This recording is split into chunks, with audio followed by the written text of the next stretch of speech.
ฮายสวัสดีทุกคนวันนี้จะพาไปเบิ่งไว้จำปีไปไก่สวนนะไปกัน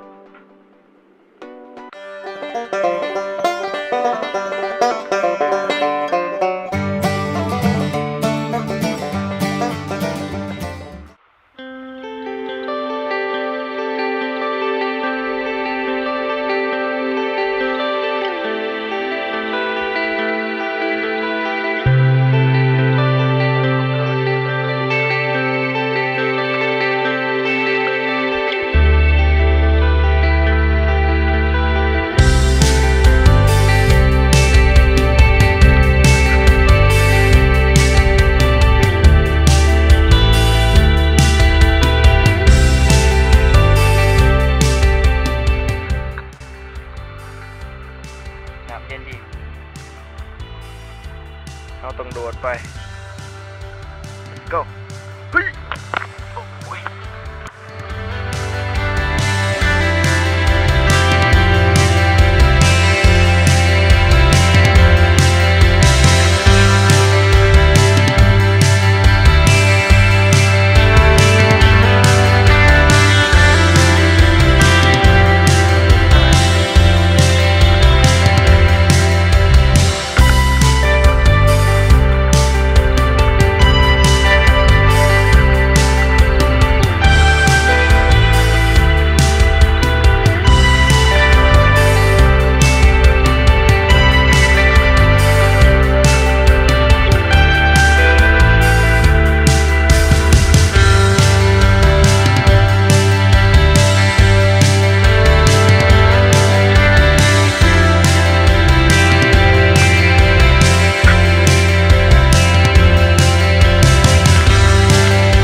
ปลาปลาเถา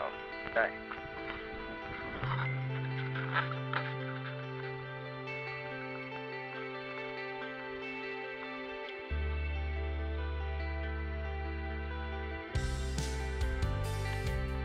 แล้วทางกูอีก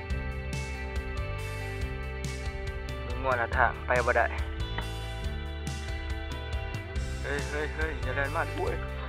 ไปเลยกู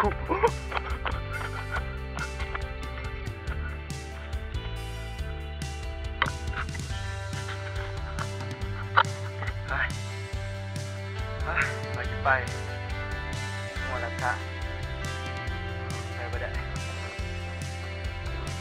งัวมันละทางเป็นคนยานงัว